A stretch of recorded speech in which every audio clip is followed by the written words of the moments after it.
Assalamu alaikum, I'm Aisha and you're watching SAMAA News.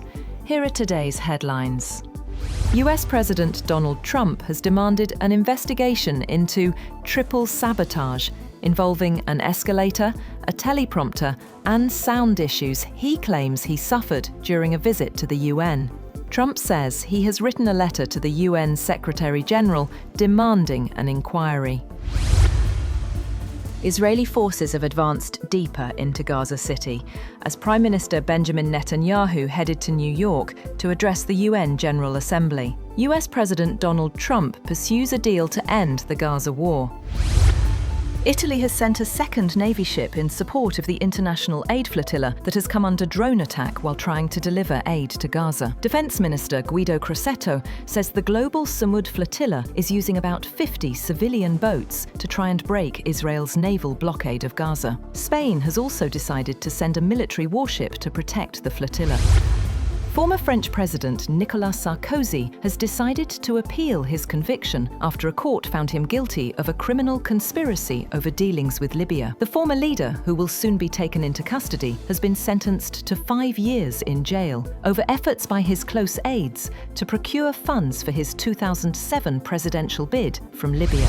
China has announced trade sanctions for 6 American companies, marking another flare-up in its wide-ranging rivalry with the United States. Chinese ministry says 3 US companies were added to the unreliable entity list, effectively banning them from trade and investment in China. Indian security forces are patrolling the streets in the Himalayan region of Ladakh, where curfew was clamped in some areas a day after 4 people were killed in violent protests demanding statehood for the federal territory and job quotas. Congress lawmaker Shashi Tharoor has criticised the Indian cricket team's decision to not shake hands with their Pakistani counterparts during the Asia Cup clash. He stresses that the spirit of the game must remain apart from politics and military disputes. Iranian state TV has broadcast images of documents and footage it says relate to Israel's nuclear activities, which Israel has never officially confirmed nor denied.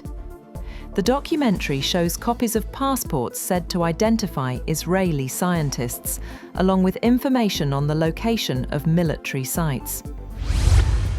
Intel has approached Apple about securing an investment in the ailing chipmaker as part of efforts to bolster a business that's now partially owned by the US government. That's all for now. For more updates, visit www.samaa.tv. Thank you for watching SAMAA News.